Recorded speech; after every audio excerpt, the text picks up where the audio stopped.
সন্মানীয় শিক্ষক শিক্ষয়িত্ৰী অভিভাৱক আৰু মৰমৰ ছাত্ৰ ছাত্ৰীসকল, বৰ্তমান সময়ত অতিমাত্ৰা গৰমৰ বাবে অসমৰ কেইবাখনো জিলাত বিশেষকৈ বিদ্যালয়ৰ যি পাঠদানৰ সময়সীমা LP, UP, হায়াৰ ছেকেণ্ডেৰী সকলোবিলাক বিদ্যালয়ত আগুৱাই দিয়া হৈছে। তো অসমৰ কোনখন জিলাত বিদ্যালয়ৰ সময়সীমা আগুৱাই দিয়া হৈছে মই আপোনালোকক সবিশেষ জনাই আছোঁ। আপোনালোকে শেষলৈকে ভিডিঅ'টো ভালকৈ চাই যাব।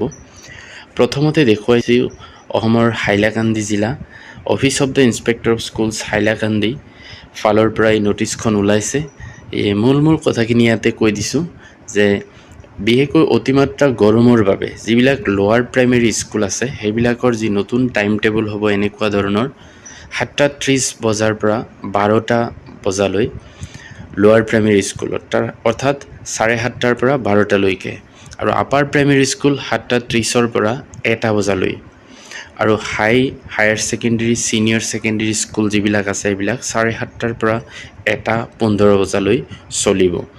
আৰু এই ৱাৰ্ডাৰখন কেতিয়াৰ পৰা কাৰ্যকৰী হ'ব চাই লওক যে all heads of the schools government provincialised venture private unaided schools in the district shall comply with this order with effect from 17th August 2027।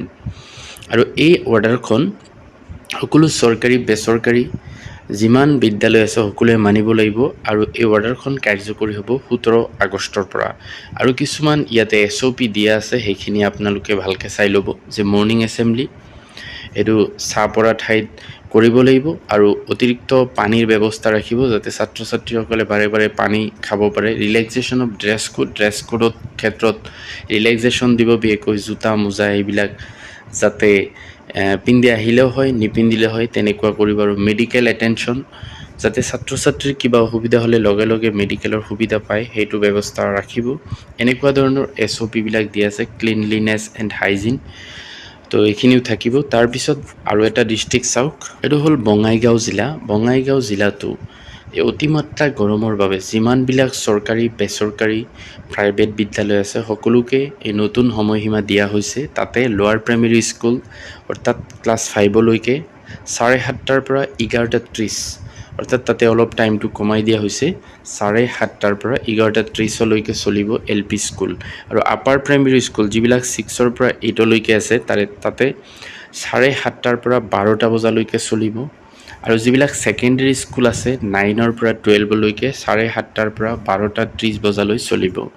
তো তাতে সময়টো বহুত কম দিয়া আছে।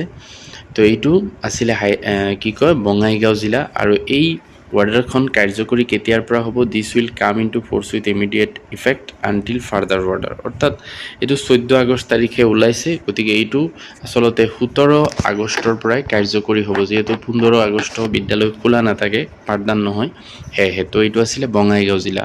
তাৰপিছত আৰু এখন জিলা চাওক, তো এইখনেই হ'ল শ্ৰীভূমি জিলা। শ্ৰীভূমি জিলাটো 13 আগষ্ট তাৰিখে এটা নতুন অৰ্ডাৰ ওলাইছে, আৰু এইটো 17/8/2026 পৰাই কাৰ্যকৰী হ'ব।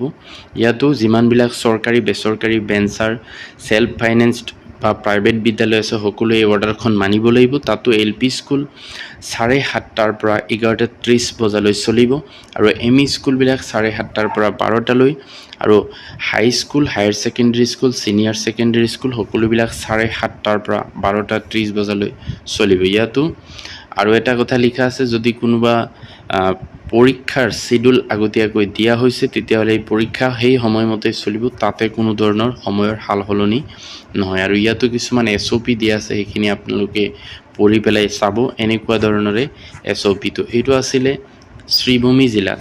এইটো এখন জিলা CDC Silchar office of the inspector of স্কুলছৰ ফালৰ পৰা তাতো অতিৰিক্ত গৰমৰ বাবে বিদ্যালয়ৰ সময়সীমা পৰিৱৰ্তন কৰা হৈছে।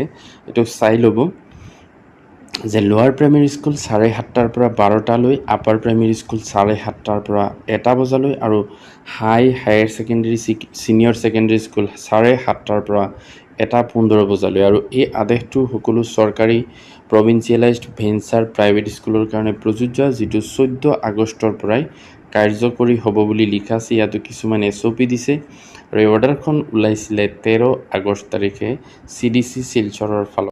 তাৰপিছত তিনিচুকীয়া জিলাতো এনেকুৱা এখন অৰ্ডাৰ ওলাইছে টাইম চেঞ্জ সম্পৰ্কীয়। তো তাতো আচলতে লোৱাৰ প্ৰাইমেৰী স্কুল যিবিলাক আছে 8টাৰ পৰা 12:30 বজালৈ দিয়া হৈছে আৰু আপাৰ প্ৰাইমেৰী স্কুল 8টাৰ পৰা 1:30 বজালৈ দিয়া হৈছে। তাতো কিছুমান SOP দিয়া আছে, চাই ল'ব। আৰু এইটো কাৰ্যকৰী হৈছে আচলতে 12 আগষ্টৰ পৰাই, অৰ্থাৎ এইটো চলি আছে তিনিচুকীয়া জিলাত, আৰু এইটো ওলাইছিলে অফিচ অফ দ্য ডিষ্ট্ৰিক্ট